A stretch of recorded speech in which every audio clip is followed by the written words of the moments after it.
अस्सलाम वालेकुम स्टूडेंट्स। अरशद भुट्टा आपकी खिदमत में हाजिर है। आज हमारा फिनेंशियल अकाउंटिंग के रेलिवेंट लेक्चर नंबर 2 है और आज हमारी जो डिस्कशन है वो डबल एंट्री सिस्टम के हवाले से है कि हमने पिछले लेक्चर में भी थोड़ी सी बात की थी कि हमने रिकॉर्डिंग कैसे करती है, लेकिन आज हम एक और बात सीखेंगे पोस्टिंग के हवाले से और साथ हम आज एक नई टर्मिनोलॉजी भी डिस्कस करेंगे। जी, तो इम्पोर्टेंट टर्मिनोलॉजीज में आज हमारी जो डिस्कशन है वो है डिस्काउंट के हवाले से कि डिस्काउंट क्या होता है। डिस्काउंट से मुराद कोई भी छूट, कंसेशन या रिबेट जो एक पार्टी दूसरी पार्टी को देती है उसको हम क्या कहते हैं, डिस्काउंट। लेकिन हमारी क्योंकि हमने बिजनेस के रेलिवेंट ज्यादा डिस्कशन करनी है तो इसमें जो सेलर है वो अपने क्लाइंट को जो कंसेशन या छूट देता है हम उसको क्या कहेंगे, ये डिस्काउंट है। ठीक है जी। अब डिस्काउंट की दो टाइप्स है। एक को हम कहते हैं ट्रेड डिस्काउंट। अब ये ट्रेड डिस्काउंट उस वक्त दिया जाता है जैसे कि डेफिनेशन में लिखा हुआ है कि it is a discount given by seller to purchaser at time of sale. जब सेलर सेल करता है तो उस वक्त वो डिस्काउंट देता है और उस डिस्काउंट को हम क्या कहते हैं, ट्रेड डिस्काउंट। फॉर एग्जाम्पल, आप एक शॉप पे जाते हैं, उसको कहते हैं कि जी ये प्रोडक्ट ए कितने की है, वो कहता है जी ये $150 की है, $150 की है। आप उसे कहते हैं नहीं यार ये $150 नहीं, मैं आपको $100 दूंगा। बट अल्टीमेटली आपका जो फाइनल सेटलमेंट होती है वो $120 पे होती है। तो इट मींस उसने आपको जो कोटेड प्राइस थी वो क्या थी, 150, उससे जिस प्राइस पे आपको सेल किया वो 120 है। तो कितने का डिस्काउंट दिया, $30 का डिस्काउंट। तो ये सेल के वक्त पे जो सेलर डिस्काउंट कस्टमर को या परचेजर को देता है उस डिस्काउंट को हम क्या कहते हैं, ये कौन सा डिस्काउंट है, ट्रेड डिस्काउंट।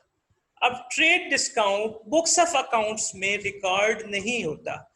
ये बड़ी नेचुरल सी बात है कि अगर आपसे मैं पूछूं कि वो प्रोडक्ट जो आपने ली है वो 150 की ली है या 120 के, तो आप एज ए लेमैन भी कहेंगे कि 120 की। क्योंकि फाइनल ट्रांजैक्शन जो जाके एग्जीक्यूट होती है वो डिस्काउंट के बाद वाली प्राइस पे होती है, इसलिए हम ट्रेड डिस्काउंट को अपनी बुक्स ऑफ अकाउंट्स में रिकॉर्ड नहीं करते। लास्ट सेशन में भी हमने बात की थी कि हमारी मुमकिन है ट्रांजैक्शन कैश पे हो, मुमकिन है क्रेडिट पे हो। हम यहाँ पे अजम्पशन लेते हैं कि आपकी ट्रांजैक्शन क्रेडिट पे है, तो इट मींस वो 120 जो आपने डिसाइड किया वो after a certain time period आपने अपने सेलर को पे करना है एज ए क्लाइंट। तो सेलर की बुक्स ऑफ अकाउंट में आप उसके रिसीवेबल हैं, डेटर हैं, और आपकी बुक्स ऑफ अकाउंट्स में जो सेलर है वो आपका पेएबल है, आपने उसको पे करने हैं। अब लेट्स अज्यूम आपको जो टाइम पीरियड मिला है वो मिला है 30 डेज का। तो जब आपने पेमेंट करनी है, अगर उस वक्त कोई डिस्काउंट मिलता है तो उसको कैश या सेटलमेंट डिस्काउंट कहते हैं। अब ये कौन सा डिस्काउंट है, it is a discount given by seller to its customer at a time when cash is received. तो ये रिजल्ट किसका होगा, पहले अगर कोई ट्रांजैक्शन हुई है क्रेडिट पे तो उसके बाद फिर आपने कैश रिसीव करना है। उस जब कैश रिसीव करेगा सेलर तो वो अपने कस्टमर को जो डिस्काउंट देगा उसको हम क्या कहते हैं, कैश या सेटलमेंट डिस्काउंट।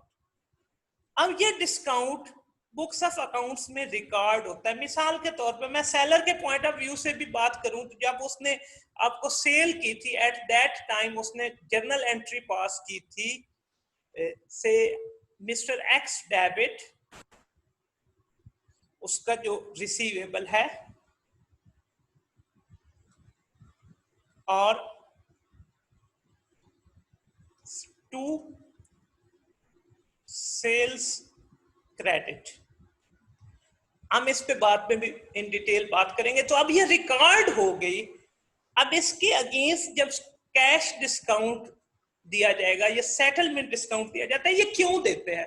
जैसा कि मैंने आपको बताया कि हमारा 30 डेज का टाइम पीरियड डिसाइड था, से सेलर को जल्दी पैसों की जरूरत है, तो वो अपने कस्टमर को कहेगा कि यार मेरा टाइम पीरियड तो 30 डेज का था, लेकिन आप मुझे आफ्टर 20 डेज जरूरत है, तो काइंडली आप मेरे से कुछ डिस्काउंट ले ले और मुझे अर्ली पेमेंट कर ले। इसीलिए इसको सेटलमेंट डिस्काउंट भी कहते हैं, अर्ली सेटलमेंट डिस्काउंट भी कहते हैं और कैश डिस्काउंट भी कहते हैं। अभी हमने क्या लर्न किया कि इस डिस्काउंट को हम बुक्स ऑफ अकाउंट्स में रिकॉर्ड करते हैं। अब इस सेटलमेंट डिस्काउंट या कैश डिस्काउंट की क्लासिफिकेशंस क्या है? डिस्काउंट अलाउड होगा ये सेलर के पॉइंट ऑफ व्यू से, क्योंकि सेलर ने अपनी स्पीड अप कैश रिकवरी को करने के लिए इस एक्सपेंस को बेयर किया और ये डिस्काउंट अलाउ किया। मतलब है कि आपने एक बंदे से लेने हैं $150, या इसी एग्जांपल को अगर हम कंटिन्यू करें तो $120, आप उसको कहेंगे नहीं जी 110 मुझे दे दे, 10 का मैंने आपको डिस्काउंट दिया। अब ये 10 का डिस्काउंट जो आपने दिया ये किसके लिए? ताकि 110 आपको अर्ली मिल जाए। स्पीडी कैश रिकवरी के लिए हम डिस्काउंट, सेलर के पॉइंट ऑफ व्यू से ये डिस्काउंट अलाउड होगा, सेलर के पॉइंट ऑफ व्यू से ये डिस्काउंट अलाउड होगा, जो कि एक एक्सपेंस है। अब बायर के पॉइंट ऑफ व्यू से ये डिस्काउंट रिसीव्ड कहलाएगा। किसके पॉइंट ऑफ व्यू से? बायर के पॉइंट ऑफ व्यू से ये डिस्काउंट रिसीव कहलाएगा और ये उसकी इनकम होगी, क्योंकि उसको बेनिफिट मिल रहा है किसके अगेंस्ट? अर्ली कैश पेमेंट करने के। तो उसका दूसरी साइड पे उस पे इम्पैक्ट क्या पड़ेगा कि जो कैश उसने बाद में पे करना है वो अर्ली पे करेगा, लेकिन बेनिफिट किस फॉर्म में होगा कि पहले $120 देने थे तो अब 110 देने हैं, 10 का उसको बेनिफिट हो रहा है। तो कैश या सेटलमेंट डिस्काउंट को हम अपनी बुक्स ऑफ अकाउंट्स में रिकॉर्ड करते हैं, और अगर आप सेलर हैं तो आपके लिए ये डिस्काउंट अलाउड है, जो कि एक्सपेंस की कैटेगरी में आएगा, और अगर आप बायर हैं तो आपके लिए ये डिस्काउंट रिसीव्ड है, जो कि आपकी इनकम की कैटेगरी में आएगा। फर्दर हम जाके जब क्वेश्चन सॉल्व करेंगे तो हम वहां पे देखेंगे कि हमने इसको कैसे रिकॉर्ड करना है अपनी बुक्स ऑफ अकाउंट्स में। ठीक है जी। जी, अब मैं आपके साथ एक स्टैंडर्ड फॉर्मेट शेयर करने जा रहा हूं जो जनरल जर्नल का है, जहां पे पहली हमारी रिकॉर्डिंग कहां पे होती है?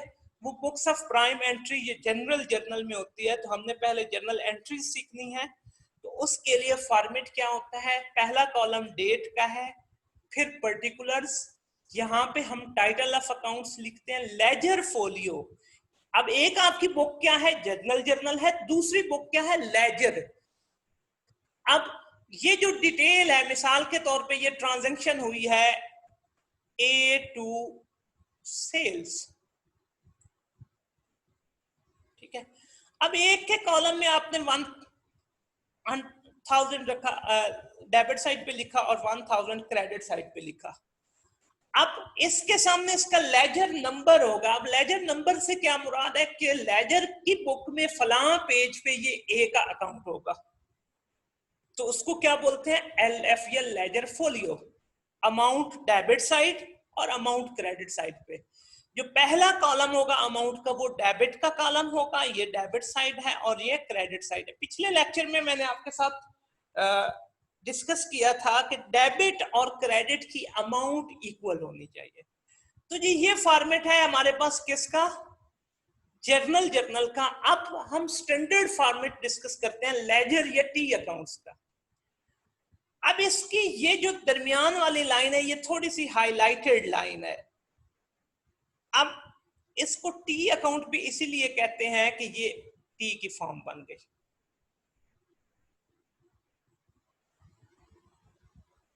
ठीक है जी। अब इसकी ये वाली साइड डेबिट साइड है और ये वाली साइड क्रेडिट साइड है। अब देखें डेबिट साइड पे डेट, पर्टिकुलर्स, जर्नल फोलियो और अमाउंट। और क्रेडिट साइड पे भी डेट, पर्टिकुलर्स, जर्नल फोलियो और अमाउंट। अब जर्नल फोलियो जर्नल का पेज नंबर, पर्टिकुलर्स में टाइटल ऑफ अकाउंट आएगा, अमाउंट में अमाउंट आएगी। हम फर्दर इसमें आगे जब क्वेश्चन सॉल्व करेंगे ये फॉर्मेट आपके समझ आ गया कि दोनों साइडें होगी, डेबिट साइड भी और क्रेडिट साइड भी, और ये स्टैंडर्ड कॉलम होंगे। अब इनमें कैसे पोस्टिंग करनी है वो हम थोड़ी देर में सीखते हैं जब क्वेश्चन सॉल्व करना शुरू करेंगे। अब फर्दर मैं अपनी जितनी भी स्लाइड्स होंगी उनमें ये डिटेल्स नहीं लिखूंगा, जस्ट टी फॉर्मेट में हम उसको लेके चलेंगे। तो ये जो आपकी लेफ्ट साइड है वो डेबिट साइड है और जो राइट साइड है वो आपकी क्रेडिट साइड है। आपने इस चीज को मद्देनजर रखना है, ठीक है जी। अब हम बात करते हैं, क्वेश्चंस देखते हैं। इस क्वेश्चन में हमारे पास 13 ट्रांजैक्शंस हैं। इन ट्रांजैक्शंस को हमने करना क्या है, रिकॉर्ड करना है इन ट्रांजैक्शंस को, और उनके कॉरस्पॉन्डिंग जो लेजर्स हैं, जो टी अकाउंट्स हैं, उनमें हमने इनकी पोस्टिंग करनी है। तो आज हमने इन दो चीजों पे ही बात करनी है। तो ये एक तरह की कंटिन्यूटी है पिछले लेक्चर की। पिछले लेक्चर में भी हमने इंट्रोडक्शन ऑफ फाइनेंशियल अकाउंटिंग देखा था और इनिशियल रिकॉर्डिंग कैसे होती थी उस पर बात की थी। तो जी पहली ट्रांजैक्शन, ये हमारे पास 13 ट्रांजैक्शन है टोटल, इनकी हमने रिकॉर्डिंग और पोस्टिंग देखनी है। पहली ट्रांजैक्शन की बात करते हैं। ये वही टेबल है, इसको आपने अपने माइंड में बिठा लेना है कि कौन सा अकाउंटिंग हेड में अगर इंक्रीज होता है तो डेबिट होगा और अगर डिक्रीज होगा तो क्रेडिट होगा। तो ये हमने क्या बोला था, 5 हेड्स है। एसेट और एक्सपेंसेस में अगर इंक्रीज होता है तो डेबिट होता है और अगर डिक्रीज होता है तो क्रेडिट होता है। कैपिटल, लायबिलिटीज और इनकम में अगर इंक्रीज होता है तो क्रेडिट, अगर डिक्रीज होता है तो डेबिट जी। तो पहली ट्रांजैक्शन है कि John started business with $500,000 in the bank, $800,000 in of buildings and $300,000 value of machinery. तो जॉन ने बिजनेस स्टार्ट किया और उसने 5 लाख रुपए बैंक में था, 8 लाख की बिल्डिंग इन्वेस्ट की और 3 लाख की मशीनरी इन्वेस्ट की। तो हमने लास्ट सेशन में भी इस तरह की एंट्री को देखा था। तो हमने सबसे पहला काम क्या करना होता है, हमने टाइटल ऑफ अकाउंट्स को आइडेंटिफाई करना है। तो हमारे टाइटल ऑफ अकाउंट्स कौन कौन से हैं? पहला है रिकॉर्डिंग के लिए बैंक। अब बैंक जो एसेट की डेफिनेशन का क्राइटेरिया है, जो रिकॉग्निशन क्राइटेरिया वो मीट करता है। ये वैल्यूएबल चीज है बिजनेस के लिए, ये रिसोर्स है, इससे फ्यूचर में बिजनेस ने बेनिफिट लेना है, पास्ट इवेंट है, कास्ट रिलायबली मेजर है और इससे फ्यूचर में इकोनॉमिक बेनिफिट जनरेट करेंगे। तो बिजनेस के पॉइंट ऑफ व्यू से हमने बात करनी है। मैंने लास्ट लेक्चर में बात की थी, एक कॉन्सेप्ट शेयर किया था आपके साथ, सेपरेट एंटिटी कॉन्सेप्ट। अब सेपरेट एंटिटी कॉन्सेप्ट क्या कहता है कि बिजनेस और owners accounting point of view से दो सेपरेट एंटिटीज हैं, तो इट मींस उन दो एंटिटीज के दरमियान ट्रांजैक्शन हो सकती है। तो जॉन ओनर है और हम बिजनेस के बुक्स ऑफ अकाउंट्स में रिकॉर्डिंग कर रहे हैं, तो उसने इन्वेस्ट किया। तो ये ट्रांजैक्शन किसके दरमियान हुई? ओनर और बिजनेस के दरमियान। तो पहला टाइटल ऑफ अकाउंट हमारा बैंक का है, बैंक एसेट है, इंक्रीज हुआ तो डेबिट हो गया। तो हमारे पास ये वाले कैटेगरी आई। फिर बिल्डिंग, बिल्डिंग भी एसेट है, इंक्रीज हुआ तो डेबिट हो गया। मशीनरी भी एसेट है, इंक्रीज हुआ तो डेबिट हो गया।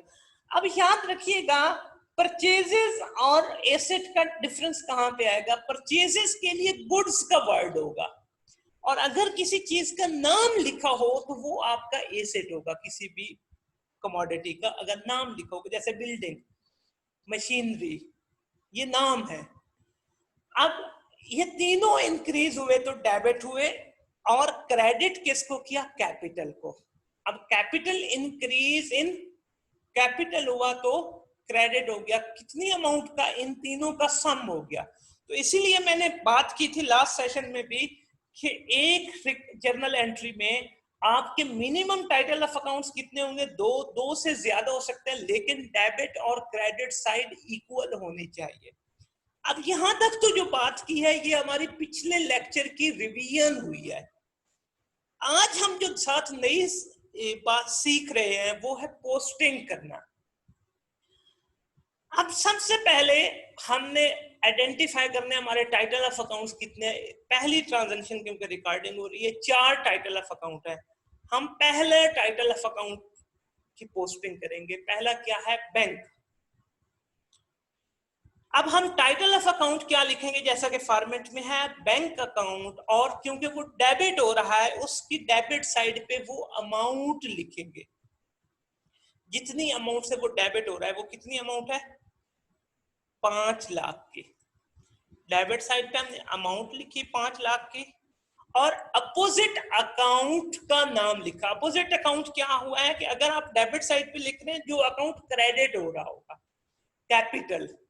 अपोजिट अकाउंट का नाम किसका लिखेंगे, मैं दोबारा से रिपीट कर रहा हूं, अपोजिट अकाउंट का, लेकिन लिखेंगे किस साइड पे, डेबिट साइड पे।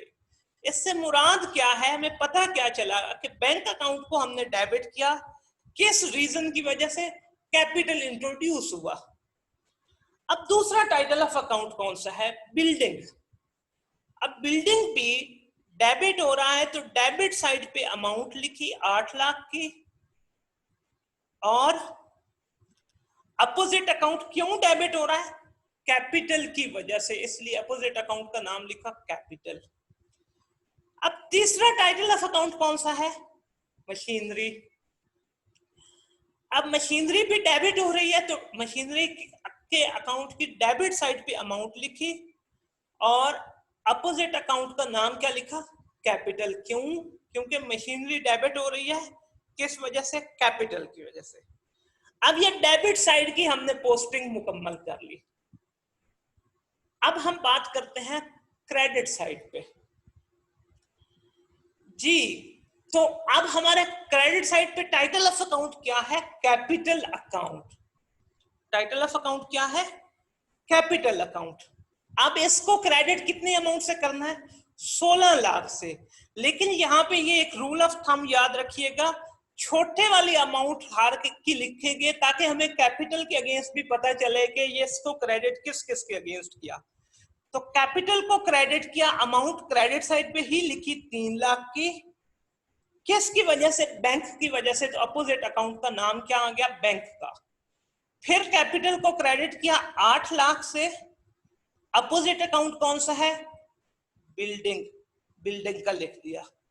फिर मशीनरी, फिर कैपिटल को क्रेडिट किया 3 लाख से, किस वजह से, अपोजिट अकाउंट कौन सा है, मशीनरी। तो क्रेडिट साइड पे अमाउंट लिखी लेकिन अपोजिट अकाउंट का नाम लिखा। अब इस तरह ये पहली ट्रांजैक्शन की हमने रिकॉर्डिंग भी कर ली और रिकॉर्डिंग के बाद पोस्टिंग भी कर ली। अब हम बात करते हैं दूसरी ट्रांजैक्शन की। ये टेबल हमारी आंखों के सामने रहना है। ट्रांजैक्शन क्या है कि ही मेड परचेजेस ऑफ 170,000, 1,70,000 की परचेजेस कहां से की, एक साहब है जे ब्राउन, और उसको पेमेंट 80,000 की थ्रू चेक, और बाकी का प्रॉमिस किया कि for remaining payment with in 20 days करेंगे। John has been offered for a discount of 15% if he pays within the specified period. अब ये जो मैंने सेटलमेंट डिस्काउंट की बात की थी, जो टर्म डिस्कस की थी, उसके हवाले से। अब पहले तो ये ट्रांजैक्शन जो है इसके 2 एस्पेक्ट्स हैं। पहला एस्पेक्ट क्या है इस ट्रांजैक्शन का, पहला एस्पेक्ट ये है कि इसमें एक पोर्शन जो है उसकी पेमेंट की गई थ्रू चेक, और दूसरा पोर्शन जो है वो क्रेडिट पे ट्रांजैक्शन की। एक पोर्शन की पेमेंट की गई और दूसरा पोर्शन जो है वो क्रेडिट पे ट्रांजैक्शन हुई। अब मैंने डिस्काउंट की बात की थी कि ये रिजल्ट किसका होता है, क्रेडिट ट्रांजैक्शन का। अब जब जॉन पे करेगा, को पे किया जाएगा, तो उसने कहा कि अगर आप जो ड्यू डेट है 20 डेज की उससे पहले कर देंगे तो हम आपको 15% का डिस्काउंट देंगे। तो ये पेमेंट के वक्त इसको देखेंगे, अभी तो सिर्फ हमारी परचेजिंग की रिकॉर्डिंग होनी है। तो हमारे टाइटल ऑफ अकाउंट पहला क्या है, परचेजेस। अब इधर तो वर्ड परचेजेस का आ गया, अगर वर्ड ये भी होता कि he made purchases of goods और ही बॉट गुड्स, फिर भी बात ठीक है। अब परचेजेस की वर्ड आ गया तो इट मींस किसकी परचेजिंग हुई, गुड्स की परचेजिंग हुई। अब परचेजेस जो की कितने की, 1,70,000 की, तो इंक्रीज इन एक्सपेंस की वजह से एक्सपेंस डेबिट हुआ, इंक्रीज हुआ और डेबिट कर दिया। अब क्रेडिट साइड पे एक टाइटल ऑफ अकाउंट हमारा कौन सा इन्वॉल्व है, बैंक।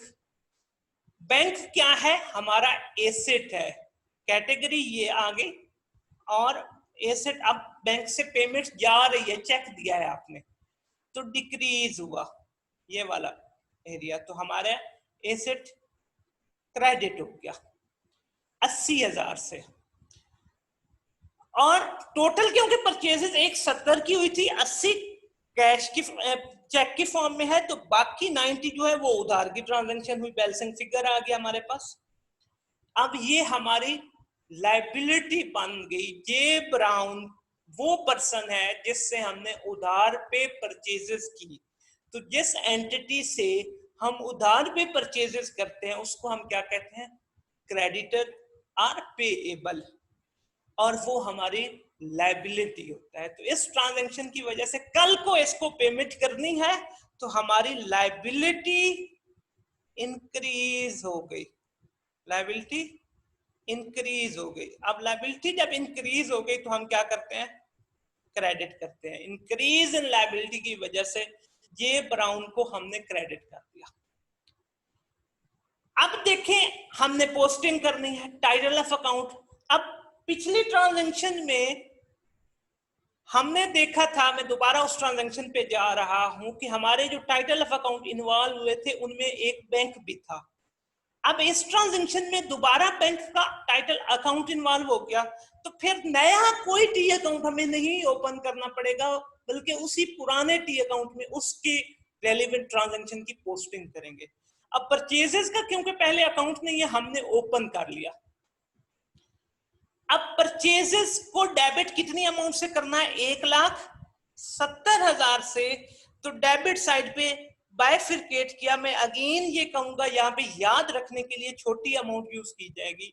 80,000 की अमाउंट यूज की, उसके अगेंस्ट अपोजिट अकाउंट कौन सा है, बैंक अकाउंट। तो बैंक अकाउंट को हमने डेबिट साइड पे लिख दिया एज ए अपोजिट अकाउंट, और अमाउंट डेबिट साइड पे 80,000 की लिख दी। फिर क्योंकि टोटल डेबिट परचेजेस को 170 का देना है, 90,000 का डेबिट 90,000 का डेबिट दिया, अमाउंट लिख दी। किस वजह से, जे ब्राउन की वजह से। अपोजिट अकाउंट क्या है, जे ब्राउन। अब ये यहां से भी इंडिकेट हो गया कि जे ब्राउन से 90,000 की उधार पे परचेजेस की, 80,000 की पेमेंट की। अब ये पोस्टिंग पहला सेक्शन परचेजेस की होगी। अब बैंक का अकाउंट ऑलरेडी ओपन था, तो उसी अकाउंट को मैंने मूव किया फर्दर आगे। अब मैंने उसमें क्या काम किया, एक बात याद रखिएगा, जो मैंने रेड वाले थे, जो पुरानी ट्रांजैक्शन हुई थी, उनको रेड के साथ शो कर दिया कि ये तो पोस्टिंग ऑलरेडी पिछली ट्रांजैक्शन में हो चुकी थी। अब नई पोस्टिंग कितनी होनी थी, 80,000 की। तो क्रेडिट हो रहा है बैंक, तो क्रेडिट साइड पे अमाउंट लिखी, ये 80,000 की अमाउंट आ गई, और अपोजिट अकाउंट का नाम क्या लिखा, परचेजेस। परचेजेस की वजह से क्रेडिट किया। अब ये भी हो गई पहली परचेजेस वाली, और बैंक वाले की भी पोस्टिंग हो गई। अब जे ब्राउन का पहले हमारे पास अकाउंट नहीं है, तो हमने नया अकाउंट ओपन कर लिया जे ब्राउन का। अब जे ब्राउन को क्रेडिट किया, तो क्रेडिट साइड पे हमने अमाउंट कितनी लिखी, 90,000 की, और अपोजिट अकाउंट का नाम क्या लिखा, परचेजेस। इस तरह हमने दूसरी एंट्री की भी पोस्टिंग भी कर दी और रिकॉर्डिंग भी कर ली। अब हम मूव करते हैं तीसरी एंट्री की तरफ, और ये एंट्री क्या है, He received utility bills of $5,000, 5,000 के यूटिलिटी बिल्स को रिसीव किया। अब दो टाइटल ऑफ अकाउंट आइडेंटिफाई किए, एक यूटिलिटी बिल इटसेल्फ और दूसरा बिल अभी रिसीव हुआ है, पे नहीं किया, बिल्स पेबल का account, utility bill to bill payable का अकाउंट। अब यूटिलिटी बिल एक्सपेंस है क्योंकि बेनिफिट ले लिया है, बिजली हमने कंज्यूम कर ली या टेलीफोन का बिल है तो उसके बेनिफिट ले लिया, एक्सपेंस हमारा इंक्रीज हुआ, एक्सपेंस और एक्सपेंस में इंक्रीज हुआ तो डेबिट कर दिया, इंक्रीज इन एक्सपेंस, डेबिट 5000 का। दूसरा टाइटल ऑफ अकाउंट कौन सा है? बिल पेबल, कल को पे करना है, लायबिलिटी भी साथ बन गई, ऑब्लिगेशन क्रिएट हो गई, तो इवेंट हो गया, उस वजह से ऑब्लिगेशन हो गई और इस वजह से कल को फ्यूचर आउटफ्लो ऑफ रिसोर्सेज होगा, आपको पेमेंट करनी होगी और अमाउंट का भी पता है, कास्ट का भी पता है कितनी, 5000। Bill payable increase in liabilities, liabilities में जब इंक्रीज होता है तो क्रेडिट करते हैं, तो लायबिलिटीज में इंक्रीज हुआ तो हमने क्रेडिट कर दिया। लो जी, ये रिकॉर्डिंग हो गई। अब पोस्टिंग के लिए ये दोनों टाइटल ऑफ अकाउंट्स पहले नहीं हमने यूज किए, तो हम नए दो टाइटल ऑफ अकाउंट्स ओपन कर लें। पहला टाइटल ऑफ अकाउंट क्या है? Utility bill. अब यूटिलिटी बिल की डेबिट साइड पे हमने अमाउंट लिखी 5000 और अपोजिट अकाउंट बिल पेबल का नाम लिख दिया, और फिर दूसरा टी अकाउंट ओपन किया जिसका नाम है बिल पेबल, क्रेडिट कर दिया क्योंकि क्रेडिट साइड पे अमाउंट लिखी, और अपोजिट अकाउंट का नाम क्या लिखा? Utility bill. Amount credit side पे क्योंकि ये बिल पेबल का अकाउंट क्रेडिट हो रहा है, और अपोजिट अकाउंट का नाम यूटिलिटी बिल। ले ली, इसकी भी पोस्टिंग मुकम्मल हो गई। अब नेक्स्ट ट्रांजैक्शन को देखते हैं, ट्रांजैक्शन नंबर 4। अब ही मेड सेल्स। अब गुड्स सोल्ड का वर्ड भी हो सकता था, सेल्स का मतलब भी क्या है कि गुड्स सेल की। He made sales to mister Eli. किसको सेल्स की? मिस्टर एली को $150,000 and received the amount in bank. अब ये क्या है? सेल मिस्टर अली को की, लेकिन कैश सेल एक तरह की हो गई, बैंक में पैसे ले लिए। तो जब पैसे बैंक में लिए तो एक अकाउंट कौन सा इन्वॉल्व हो गया? बैंक, और दूसरा टाइटल ऑफ अकाउंट कौन सा हो गया? सेल्स का। अब रिगार्डिंग बैंक, पैसे आपके पास आए सेल्स की, तो एसेट जो है वो आपका इंक्रीज हुआ, और जब एसेट इंक्रीज होता है तो उसको डेबिट करते हैं, हमने इसीलिए बैंक अकाउंट को डेबिट कर दिया 1.5 लाख से। टू क्रेडिट किसको किया? सेल्स के अकाउंट। सेल्स का जो टाइटल ऑफ अकाउंट है उसकी कैटेगरी क्या है? इनकम है, और सेल्स भी इंक्रीज हुई है, इनकम आपकी बड़ी है, तो इंक्रीज इन इनकम क्रेडिट होती है। तो एंट्री क्या हुई? Bank to sales, bank debit और सेल्स क्रेडिट। अब लेजर में पोस्टिंग, अब देखें बैंक का टाइटल ऑफ अकाउंट हम ऑलरेडी यूज कर चुके हैं, तो उसी टाइटल ऑफ अकाउंट में हम पोस्टिंग करेंगे। बैंक डेबिट हो रहा है तो डेबिट साइड पे अमाउंट लिखी 1,50,000 की, और अपोजिट अकाउंट का नाम क्या लिख दिया? सेल्स। बैंक डेबिट हुआ और 1,50,000 की अमाउंट लिखी, तो अपोजिट अकाउंट का नाम सेल्स लिख दिया। तो एंट्री क्या बनी? बैंक टू सेल्स बनी थी, और पोस्टिंग क्या हुई? बैंक अकाउंट की डेबिट साइड पे 1,50,000 अमाउंट और अपोजिट अकाउंट का नाम सेल्स। अब सेल्स का पहले अकाउंट नहीं है, नया टी अकाउंट ओपन कर लिया। अब सेल्स क्रेडिट हो रहा है तो उस टी अकाउंट की क्रेडिट साइड पे अमाउंट 1,50,000 की लिखी, और अपोजिट अकाउंट का नाम क्या लिख दिया? बैंक। ठीक है जी। तो ट्रांजैक्शन नंबर 4 की भी रिकॉर्डिंग हो गई। अब ट्रांजैक्शन नंबर 5 की बात करते हैं।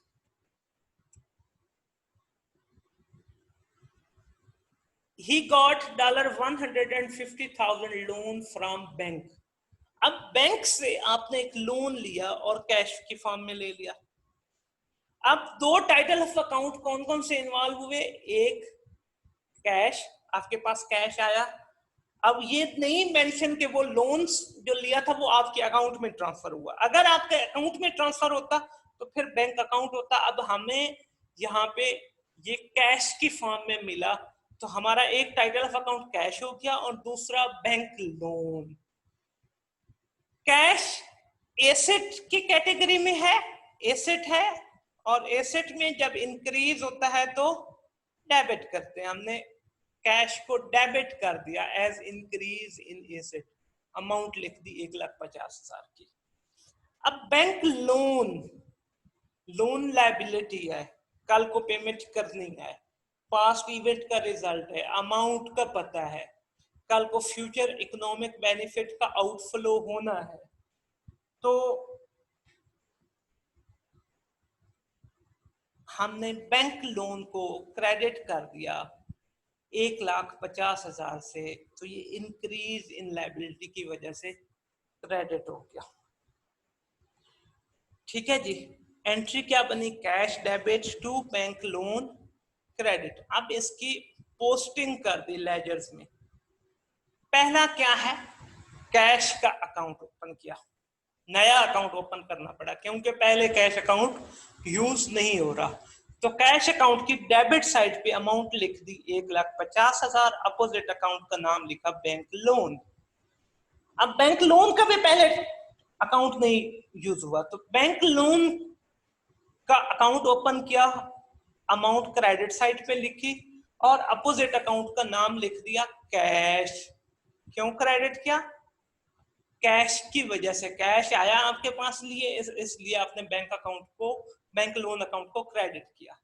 तो हमने अपोजिट अकाउंट का नाम लिख दिया। लो जी, पोस्टिंग मुकम्मल हो गई 5वीं एंट्री की। अब 6ठी एंट्री है कि he paid the utility bill through cheque. अब जो पहले यूटिलिटी बिल की लायबिलिटी क्रिएट की थी, यूटिलिटी बिल पेएबल बनाया था, उस लायबिलिटी को अब पे किया किसके थ्रू? चेक के थ्रू। जब चेक के थ्रू पेमेंट करेंगे तो वो आपकी क्या बनेगा? Bank title of account involve होगा। तो अब दो टाइटल ऑफ अकाउंट कौन से हैं? यूटिलिटी बिल्स और बैंक। अब मैं चेक के हवाले से 2-3 बातें आपके साथ शेयर कर लूं। अगर आपने चेक रिसीव किया है किसी से और उसी दिन वो चेक बैंक में डिपॉजिट नहीं करवाया, तो आपका टाइटल ऑफ अकाउंट कैश का यूज होगा। लेकिन अगर उसी वक्त वो चेक बैंक में डिपॉजिट करवा दिया तो टाइटल ऑफ अकाउंट बैंक का यूज होगा। ये है चेक के रिसीव करने के हवाले से बात। अगर चेक से पेमेंट कर रहे हैं तो हमेशा टाइटल ऑफ अकाउंट कौन सा यूज होगा? बैंक का। जी, रिगार्डिंग बिल्स पेएबल डेबिट कर दिया, लायबिलिटी थी, कैटेगरी क्या थी? लायबिलिटी थी, और लायबिलिटी आपकी डिक्रीज हुई। तो जब लायबिलिटी डिक्रीज होती है तो डेबिट करते हैं, डेबिट कर दिया।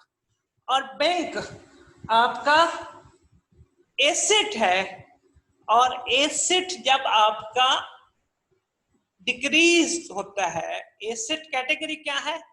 एसेट है, और डिक्रीज हुआ है तो क्रेडिट करते हैं। क्यों? क्योंकि पेमेंट आपके पास से जा रही है, बैंक का बैलेंस आपका रिड्यूस हो रहा है। अब ये पोस्टिंग देखते हैं, पोस्टिंग कैसे करेंगे? अब ये दोनों टाइटल ऑफ अकाउंट हमारे पास इन्वॉल्व हैं। बिल पेएबल का टाइटल ऑफ अकाउंट भी हमने बनाया हुआ है और बैंक का टाइटल ऑफ अकाउंट भी बनाया हुआ है। तो बिल पेएबल का ये ऑलरेडी एंट्री हुई थी, एक पोस्टिंग की थी हमने यूटिलिटी बिल की। अब हमने बिल पेएबल क्योंकि डेबिट हुआ तो डेबिट साइड पे अमाउंट लिखी और अपोजिट अकाउंट का नाम क्या लिखा? बैंक। अपोजिट अकाउंट का नाम क्या लिखा? बैंक। ठीक है जी। बिल पेएबल के बाद बैंक अकाउंट। अब बैंक में 3 पोस्टिंग्स तो ऑलरेडी हुई थी, परचेजेस के हवाले से, कैपिटल के हवाले से और सेल्स के हवाले से। अब बैंक क्योंकि क्रेडिट हो रहा है तो अपोजिट साइड हमने क्रेडिट साइड पे अमाउंट लिखी और अपोजिट अकाउंट बिल पेएबल का टाइटल लिख दिया। ठीक है जी। अब ये बात आपको याद रखनी होगी, ये बड़ा आसान सा काम है। सिर्फ आपने ये देखना है कि जो क्रेडिट हो रहा है तो उसके क्रेडिट साइड पे अमाउंट लिखनी है और अपोजिट अकाउंट का नाम लिखना है, और जो डेबिट अकाउंट हो रहा है उसके डेबिट साइड पे अमाउंट लिखनी है और अपोजिट अकाउंट का नाम लिखना है जी। ट्रांजैक्शन नंबर 6 की भी पोस्टिंग हमारी मुकम्मल हो गई। Transaction number 7, David settled his account with J Brown within 20 days time period by making payment through check। अब पेमेंट किसके थ्रू की? चेक के थ्रू की, और विद इन 20 डेज हमने सेटल कर लिया, तो इट मींस हमने डिस्काउंट अवेल कर लिया 15% का जी। तो 15% का जब हमने डिस्काउंट अवेल किया और पेमेंट थ्रू चेक की, तो मैंने कहा कि जब भी पेमेंट थ्रू चेक करेंगे तो टाइटल ऑफ अकाउंट एक क्या इन्वॉल्व होगा? बैंक इन्वॉल्व होगा। अब हमारा पहला टाइटल ऑफ अकाउंट कौन सा है? जे ब्राउन। जे ब्राउन को हमने डेबिट कर दिया, टोटल उसकी पेमेंट कितनी करनी थी? 90,000 की, as a decrease in liability. अब याद रखना, सेटल अकाउंट 90,000 से हुआ, लेकिन पेमेंट उतनी नहीं की क्योंकि हमें डिस्काउंट मिला है। अब हम बायर हैं, बायर के पॉइंट ऑफ व्यू से मैंने अभी आज लेक्चर के स्टार्ट में डिस्कस आपके साथ किया कि वो डिस्काउंट रिसीव्ड होता है और वो इनकम होती है। अब दूसरा टाइटल ऑफ अकाउंट क्या है? बैंक। अब 15% हमने 90,000 का 15% कैलकुलेट किया, 90,000 टाइम्स 15 डिवाइडेड बाय 100, जो कि आपका बना 13,500। ओके, 13,500 का डिस्काउंट मिल गया और बाकी बैलेंसिंग फिगर कितना आ गया? 90,000 में से 13,500 हमने माइनस कर दिया, तो हमारे पास फिगर आ गया 76,500 की हमने पेमेंट की थ्रू चेक। तो बैंक को क्रेडिट कर दिया 76,500 से और as a decrease in asset, और जे ब्राउन को डेबिट क्यों किया? डिक्रीज इन लायबिलिटी के तौर पे, क्योंकि लायबिलिटी में जब डिक्रीज होता है तो हम क्या करते हैं? डेबिट करते हैं, और एसेट में जब डिक्रीज होता है तो क्रेडिट करते हैं। अब वो डिस्काउंट रिसीव्ड हमारी इनकम होगी। Sorry, this is typo mistake, ये यहां पे होना है increase in income, increase in income.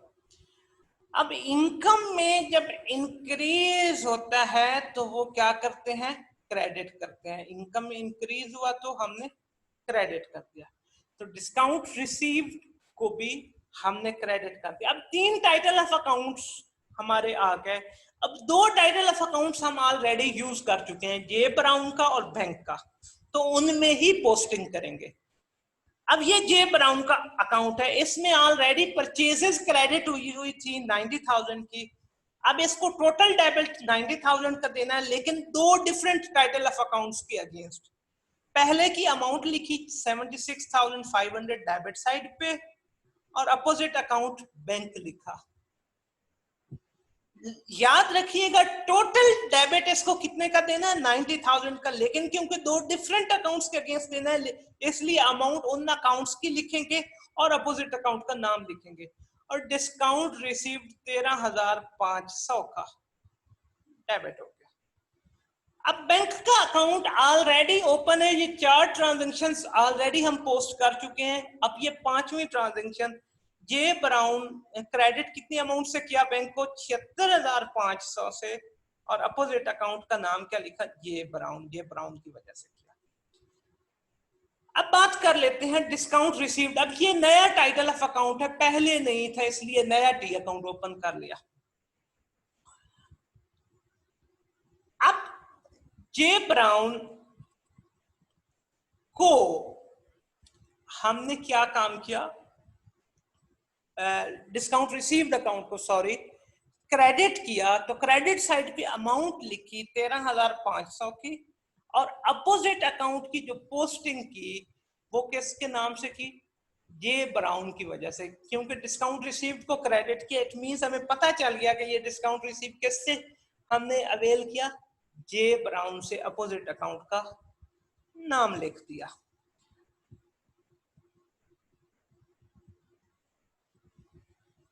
जी, इसके बाद हमारी ट्रांजैक्शन है कि he made sales to Jack for $100,000 and received cheque which was deposited in bank. अब ये बात कि मैंने आपको बताया कि चेक अगर उसी दिन डिपॉजिट बैंक में हो जाए तो हमारा टाइटल ऑफ अकाउंट कौन सा यूज होगा? अगर चेक रिसीव किया है बैंक का, अगर उस दिन नहीं डिपॉजिट होता तो कौन सा टाइटल ऑफ अकाउंट होगा? कैश का। अब ये उसी दिन डिपॉजिटेड इनटू बैंक, तो हमारा टाइटल ऑफ अकाउंट कौन सा यूज होगा? बैंक। दूसरा हमने क्या किया? सेल्स की, तो सेल्स का मतलब है सेल्स का टाइटल ऑफ अकाउंट इन्वॉल्व हो गया। दो टाइटल ऑफ अकाउंट, एक बैंक एसेट है, एसेट में इंक्रीज हुआ तो डेबिट, और दूसरा title of account sales, sales में इंक्रीज इन इनकम। पहला एसेट में इंक्रीज था तो डेबिट किया, और दूसरा इनकम है और इनकम में इंक्रीज हुआ तो क्रेडिट कर दिया। तो डेबिट बैंक, क्रेडिट सेल्स। अब बैंक का टाइटल ऑफ अकाउंट हमारा ऑलरेडी इन्वॉल्व है, तो 5 ट्रांजैक्शन उसमें हो चुकी थी, छठी की पोस्टिंग अब हमने की। तो बैंक को डेबिट किया, अमाउंट लिखी 1 लाख की, अपोजिट अकाउंट का नाम लिखा जो कि सेल्स है, और सेल्स का अकाउंट भी ऑलरेडी ओपन है। उसमें जो ऑलरेडी ट्रांजैक्शन हो गई थी वो रेड के साथ शो हुई है, जिसकी ऑलरेडी पोस्टिंग करती। अभी नई की पोस्टिंग की हमने, सेल्स को क्रेडिट किया, क्रेडिट साइड पे अमाउंट लिखी 1 लाख की, और अपोजिट अकाउंट का नाम क्या लिखा? बैंक। जी, अब नेक्स्ट ट्रांजैक्शन है कि परचेजेस की, किससे? एथन से, जिसको 30,000 थ्रू चेक पे किया, और बाकी की पेमेंट हमने प्रॉमिस किया कि लेटर डेट पे करेंगे। अब इसमें भी कुछ पोर्शन कैश ट्रांजैक्शन है का है थ्रू बैंक, और बाकी पोर्शन जो है वो क्रेडिट का है। तो जिससे हम चीजें उधार पे लेते हैं वो हमारा क्या होता है? पेएबल होता है, क्रेडिटर होता है। तो एथन हमारा पेएबल या क्रेडिटर हो गया। अब पहला टाइटल ऑफ अकाउंट परचेजेस की, तो ये एक्सपेंस में इंक्रीज हुआ, तो एक्सपेंस में जब इंक्रीज होता है तो वो डेबिट होता है, हमने परचेजेस को डेबिट कर दिया। अब बैंक 30,000 की पेमेंट की, तो टाइटल ऑफ अकाउंट कौन सा इन्वॉल्व हो गया? बैंक।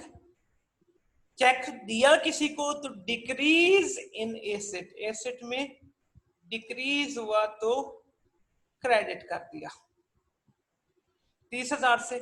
साथ बाकी 90,000 की लायबिलिटी बन गई एथन के अगेंस्ट, एथन को पेमेंट करनी है, तो वो हमारा पेएबल है, क्रेडिटर है। तो वो इंक्रीज इन लायबिलिटीज, लायबिलिटीज में जब इंक्रीज होता है तो क्रेडिट करते हैं, हमने एथन के अकाउंट को क्रेडिट कर दिया 90,000 से। जी, अब हम इसकी पोस्टिंग करेंगे। अब परचेजेस का अकाउंट ऑलरेडी है, 2 रेड वाली ऑलरेडी ट्रांजैक्शंस पोस्ट की हुई है। अभी हमने परचेजेस को टोटल डेबिट 120 से देना है, 30,000 की अमाउंट डेबिट साइड पे लिखी, अपोजिट अकाउंट का नाम लिखा बैंक। तो इट मींस हमने 30,000 की परचेजिंग की थ्रू बैंक पेमेंट, बाकी 90,000 की परचेजेस की थ्रू उधार की ट्रांजैक्शन के। मतलब है कि एथन को कल को पेमेंट करनी है, ये हमारी लायबिलिटी क्रिएट होगी, तो अपोजिट अकाउंट का नाम क्या आ गया? एथन आ गया। तो डेबिट साइड परचेजेस की पोस्टिंग मुकम्मल हो गई।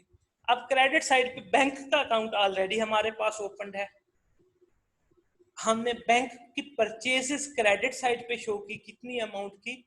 30,000 की। अपोजिट अकाउंट क्या है? परचेजेस, और अमाउंट कितनी है? 30,000 क्रेडिट साइड पे लिख दी।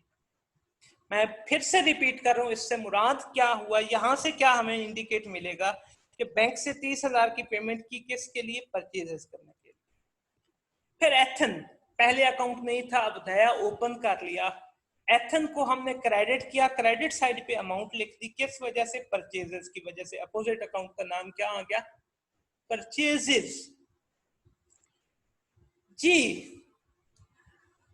अब 2,000 की इंटरेस्ट की पेमेंट की, इंटरेस्ट जो लोन के अगेंस्ट था, किसको? बैंक को। अब पेमेंट की चेक के थ्रू नहीं की तो कैश के थ्रू की, तो एक title of account cash involve हो गया, दूसरा इंटरेस्ट हमारा एक्सपेंस होता है क्योंकि हमने बेनिफिट ले लिया। किस फॉर्म में बेनिफिट ले लिया कि इतने टाइम पीरियड के लिए लोन को यूज किया। तो टाइटल ऑफ अकाउंट एक इंटरेस्ट एक्सपेंस अकाउंट और दूसरा कैश अकाउंट। अब इंटरेस्ट इंक्रीज इन एक्सपेंस की वजह से कैटेगरी क्या है, एक्सपेंस है, इंक्रीज हुआ तो डेबिट कर दिया।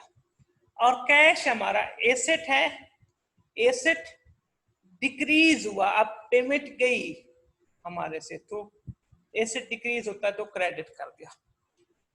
ले जी, रिकॉर्डिंग मुकम्मल होगी, अब पोस्टिंग करते हैं। इंटरेस्ट का अकाउंट पहले नहीं था तो नया टी अकाउंट ओपन किया और उसकी डेबिट साइड पे अमाउंट लिखी और अपोजिट अकाउंट कैश का नाम लिख दिया।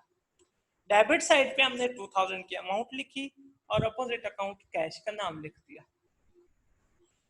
अब कैश का अकाउंट क्योंकि ऑलरेडी ओपन था, बैंक लोन की ट्रांजैक्शन ऑलरेडी इसमें हुई थी, तो उसी टी अकाउंट को हमने यूज किया और कैश की क्रेडिट साइड पे अमाउंट लिख दी और डेबिट और अपोजिट अकाउंट जो कि इंटरेस्ट है उसका नाम लिख दिया। लो जी, इसकी भी पोस्टिंग मुकम्मल हो गई। अब हम नेक्स्ट ट्रांजैक्शन की तरफ मूव करते हैं। He returned 70,000 to बैंक, तो बैंक से जो लोन लिया हुआ था उसके अगेंस्ट 70,000 की पेमेंट कर दी। अब हमारे टाइटल ऑफ अकाउंट जब पेमेंट की कैश की फॉर्म में, तो एक कैश टाइटल ऑफ अकाउंट हो गया और दूसरा bank loan. Bank loan liability थी, अब डिक्रीज हो गई। पहले उनका 1.5 लाख देना था, अब 70 दे दिया तो उससे लायबिलिटी डिक्रीज हो गई। तो लायबिलिटी में जब डिक्रीज होता है तो हम उसको डेबिट करते हैं, डेबिट कर दिया इसीलिए 70,000 बैंक लोन। कैश एसेट है और एसेट भी डिक्रीज हुआ और जब डिक्रीज होता है तो हम क्या करते हैं, क्रेडिट कर देते हैं। ठीक है जी। अब लेजर में पोस्टिंग कर दी। बैंक लोन का अकाउंट तो ऑलरेडी था, उसी अकाउंट में ऑलरेडी एक ट्रांजैक्शन की पोस्टिंग हुई थी। अब इस ट्रांजैक्शन की हमने पोस्टिंग की कि बैंक लोन को डेबिट किया 70,000 से और अपोजिट अकाउंट कैश का नाम लिख दिया। कैश का अकाउंट भी ऑलरेडी ओपन है, 2 ट्रांजैक्शन ऑलरेडी रिकॉर्ड हुई थी, अब तीसरी को रिकॉर्ड किया तो पोस्ट किया तो loan, bank loan cash account की क्रेडिट साइड पे अमाउंट लिख दी 70,000 की और अपोजिट अकाउंट बैंक लोन लिख दिया। ले जी, अब ट्रांजैक्शन नंबर 11 की भी पोस्टिंग हो गई। अब transaction number 12, he paid insurance of $10,000 through cheque. Cheque के थ्रू हमने इंश्योरेंस की पेमेंट की और जब पेमेंट की तो हमारा डेबिट साइड पे इंश्योरेंस का अकाउंट आया, वो एक्सपेंस है। एक टाइटल ऑफ अकाउंट कौन सा हुआ, इंश्योरेंस का, और दूसरा चेक के थ्रू पेमेंट हुई है तो दूसरा title of account bank involve हो गया। अब इंश्योरेंस को डेबिट क्यों किया, क्योंकि एक्सपेंस है और एक्सपेंस में इंक्रीज को हमने डेबिट करना है, इसलिए इंश्योरेंस को डेबिट कर दिया। बैंक एसेट है और एसेट में डिक्रीज हुआ तो डिक्रीज जब किया तो क्रेडिट कर दिया। अब ये जरूरी नहीं कि जो टाइटल ऑफ अकाउंट होंगे अगर एक में इंक्रीज हुआ तो दूसरे में डिक्रीज हुआ, दोनों में इंक्रीज हो सकता है, दोनों में डिक्रीज हो सकता है। ये 3 है तो तीनों में इंक्रीज या डिक्रीज हो सकता है, बट कैटेगराइजेशंस देखनी होगी हमने। ठीक है जी। अब हमारे पास इंश्योरेंस का अकाउंट पहले नहीं है तो हमने नया अकाउंट ओपन कर लिया इंश्योरेंस का। टी अकाउंट ओपन किया, इंश्योरेंस की डेबिट साइड पे अमाउंट लिख दी 10,000 की और अपोजिट अकाउंट का नाम लिख दिया बैंक, और दूसरा टी अकाउंट बैंक का ओपन किया। बैंक के ऑलरेडी ये 7 ट्रांजैक्शन की पोस्टिंग हुई है, ये 8वीं ट्रांजैक्शन की है। तो बैंक क्रेडिट हो रहा है तो क्रेडिट साइड पे अमाउंट लिखी 10,000 की और अपोजिट अकाउंट का नाम क्या लिख दिया, इंश्योरेंस। जी, अब हमारी लास्ट ट्रांजैक्शन है 40,000 पे किया एथेंस को थ्रू चेक। अब एथेंस से हमने उधार पे परचेजेस की थी पहले। अब हमने, हमारे पास टाइटल ऑफ अकाउंट कौन कौन से इन्वॉल्व हुए, एक एथन और दूसरा बैंक। अब ये दोनों टाइटल ऑफ अकाउंट्स की टी अकाउंट्स ऑलरेडी ओपन है, तो एथन लायबिलिटी डिक्रीज हुई तो डेबिट हो गया, डिक्रीज इन लायबिलिटी के तौर पे। तो लायबिलिटी में जब डिक्रीज होता है तो वो टेबल कहता है डेबिट होगा। और बैंक हमारा एसेट अकाउंट है, ये भी डिक्रीज हुआ, एसेट अकाउंट है और डिक्रीज जब होता है तो क्रेडिट कर देते हैं, क्रेडिट कर दिया। ले जी, पोस्टिंग के लिए एथन का ऑलरेडी अकाउंट था, उसमें एक ट्रांजैक्शन जब परचेजेस की थी तो 90,000 का क्रेडिट किया हुआ था। अब हमने डेबिट किया तो डेबिट साइड पे अमाउंट लिख दी 40,000 की, अपोजिट अकाउंट का नाम बैंक अकाउंट लिख दिया। अब बैंक अकाउंट भी ऑलरेडी ओपन है, उसमें 8 ट्रांजैक्शन ऑलरेडी हुई है पोस्टेड, और ये 9वीं ट्रांजैक्शन की पोस्टिंग करेंगे। तो बैंक को हमने क्रेडिट किया तो क्रेडिट साइड पे हमने अमाउंट लिख दी और अपोजिट अकाउंट का नाम क्या लिखा, डिस्काउंट। जी थैंक यू वेरी मच। आज के लेक्चर में हमने रिकॉर्डिंग करना भी सीखी, दोबारा से उसको भी रिपीट किया, और साथ टी अकाउंट्स में पोस्टिंग कैसे की जाती है वो भी सीखा। हमारी जो अगला लेक्चर होगा उसमें हम टी अकाउंट्स की बैलेंसिंग और उनकी को आगे समराइजेशन करना कि टी अकाउंट को बैलेंस कैसे करते हैं और फिर उनसे ट्रायल बैलेंस कैसे बनाते हैं, हम अगली ट्रांजैक्शन अगले लेक्चर में इन दोनों पे बात करेंगे। इसी एग्जांपल को कंटिन्यू करेंगे और इन दो चीजों की हम डिस्कशन करेंगे हम अपने नेक्स्ट लेक्चर में, कि हमने टी अकाउंट्स में पोस्टिंग तो कर ली, आज हमने पोस्टिंग सीख ली कि इनसे बैलेंस कैसे करना है, और बैलेंस करने के बाद हमने इनसे ट्रायल बैलेंस कैसे बनाना है, समराइजेशन कैसे करनी है। तो अकाउंटिंग साइकिल में ये 3 major books of accounts involve होती थी, कौन कौन सी, रिकॉर्डिंग कहाँ पे होगी, जर्नल या बुक्स ऑफ प्राइम एंट्री में जो हमने जर्नल में रिकॉर्डिंग सीख ली, पोस्टिंग कहाँ पे होगी, टी अकाउंट में, वो आज हमने सीख ली। अब फिर इसके बाद इनकी बैलेंसिंग सीखना है, और समराइजेशन कहाँ पे होगी, ट्रायल बैलेंस में। अब ये 3 जो काम हम करते हैं, रिकॉर्डिंग, पोस्टिंग और समराइजेशन, इस प्रोसेस को हम कहते हैं double entry book keeping system. याद रखिएगा कि किसी भी अकाउंटिंग एंड फाइनेंस के स्टूडेंट के लिए सबसे इंपॉर्टेंट चीज क्या है कि double entry book keeping system पे उसको बहुत ज्यादा कमांड हो। ये ऐसे ही है जैसे हमने अगर इंग्लिश सीखनी है तो हमें टेंसेस का पता होना चाहिए, ये बेसिक है फाइनेंशियल अकाउंटिंग के सब्जेक्ट के लिए। और आई होप कि आप स्टूडेंट्स इस लेक्चर को बड़े गौर से सुनेंगे और पोस्टिंग सीखेंगे। अकाउंटिंग के लिए एक बात याद रखिएगा, accounting is a name of practice, practice, practice and practice. I believe you guys have Meeks and Meeks book, और जो भी आपके पास रेलेवेंट बुक होगी उसमें से आपने क्वेश्चंस की मैक्सिमम प्रैक्टिस करनी है, बट इस मेथडोलॉजी को फॉलो करना है।